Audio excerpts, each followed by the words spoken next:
Hey everyone, and welcome back to this tutorial. In this video, we'll show you how to know if someone hacked your WhatsApp account.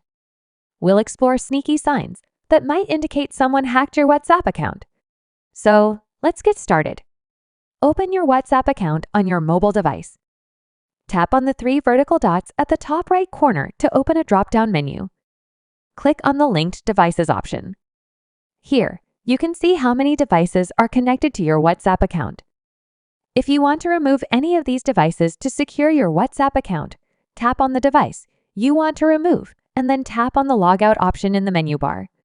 Another sign that your account may have been hacked is if you notice messages you didn't send or calls you didn't initiate appearing in your chat history. This could indicate that a hacker is using your account to communicate with your contacts. And there you have it. By using these methods, you can check if someone hacked your WhatsApp account. If you found this video helpful, don't forget to subscribe to our channel for more tutorials. Thanks for watching.